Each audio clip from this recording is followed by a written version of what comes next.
Hello YouTubes and welcome to yet another Fireworks Mania Devlog. As you might know, I'm building a game called Fireworks Mania in my spare time while having a wife, 2 kids, a full-time day job and a dog. Fireworks Mania is a small casual explosive simulator game where you play around with fireworks, create beautiful fireworks shows or just blow stuff up. And specifically blowing up stuff is something that I actually worked on and will show off in this devlog. But first, let's look at some other stuff. So first off, I cleaned up the main menu a little. I removed all the demo stuff and all the 4th of July specific stuff.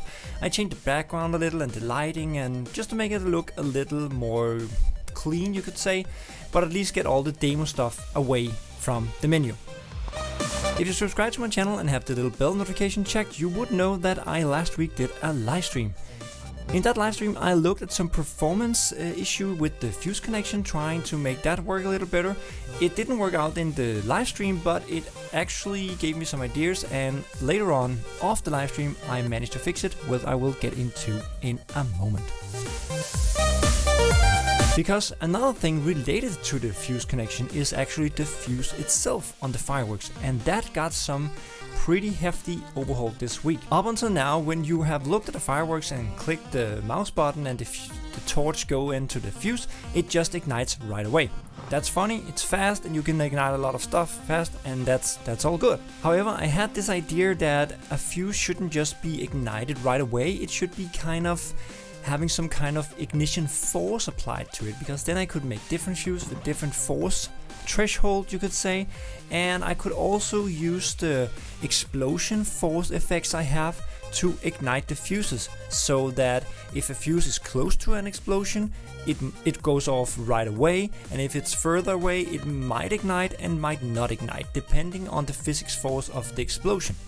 So trying to make it a little more realistic and a little more unpredictable in some kind of way, and also kind of predictable because it's not random, it actually have the same logic every time. I implemented this logic, so now a fuse is ignited by applying ignition force. So to you as a player, what does that mean? Well, it means that you have to hold the torch on the fuse for a small amount of time, as you would in real life, and then the fuse ignites and it sets off the fireworks. That initially seems a little slower than what it used to be, but it also makes the fireworks feel a little more real, and it have a little more weight to it on each fireworks, because you're actually spending time turning it on just as you would in real life. So that little change make the game out of the box a little slower, but as you also know, we have the fuse connection, so if you want to do something that is crazy, you can also do that. You can also do another thing that I will come into in a moment. Because what this also gives the opportunity or the possibility to do is make some chain reactions. Because as I said before, if a fuse have enough force applied to it, it won't even ignite, it will just, vanish and ignite the fireworks right away. And that opens the possibility of doing chain reactions. And talking about destructive, I also looked into Destructible object this week, or week and a half really. So some things now actually explode if enough force is applied. It's not like they just fall apart right away. They have some limit or threshold of how much force it can handle before it breaks and go into pieces.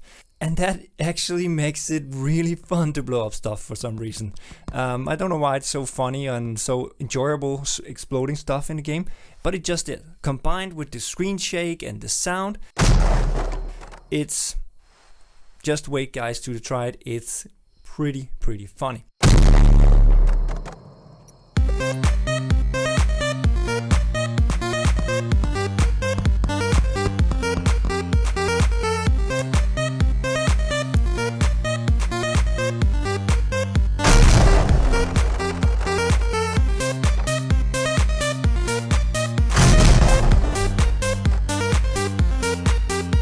And if you remember back from the fuse connection performance issue I talked about in the beginning that I tried to fix in the live stream, this new fuse logic also fixed that problem, because I changed the way the fuse connection works.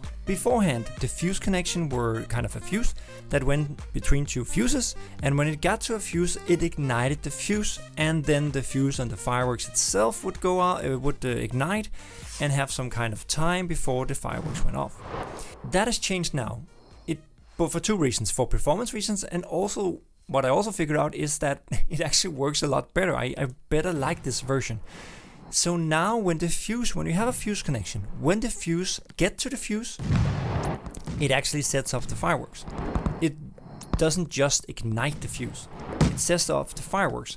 So thereby you have a better idea also when things are going off when you're setting up things. And that actually also works pretty good.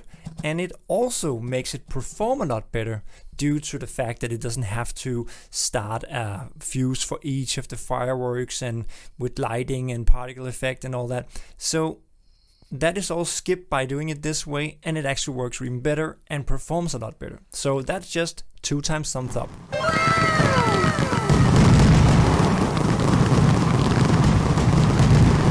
Keep in mind that all I'm saying now is what I've did the last week and a half, and some of this might change. If you're watching this video like in 6 months from now or 4 or 5 months from now around the release, it might change a little, but hopefully if it changed, it's for the better. And talking about the release, Fireworks Mania is set to be released in December of 2020. The exact date is not clear, but around Christmas, around New Year's is my best bet for when the game will come out. Another little performance thing was the Shoot Boy. The Shoot Boy, this little guy that shoots up and lights up red, is actually supposed to be some kind of parachute rocket with a little glowing flare thingy that light up the area.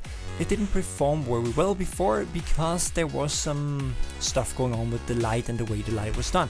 But I changed something now. I have turned off some shadows on that specific light and stuff like that. You won't notice it, other than it runs a lot smoother now and still lights up the entire scene totally red.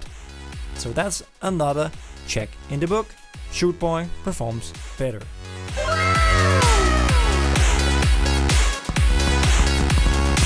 The last little thing I want to mention in this devlog is a YouTube channel called Micoola. It's a guy making videos about real fireworks mainly, but after he saw Fireworks Mania, it seems like he decided to become a game streamer too.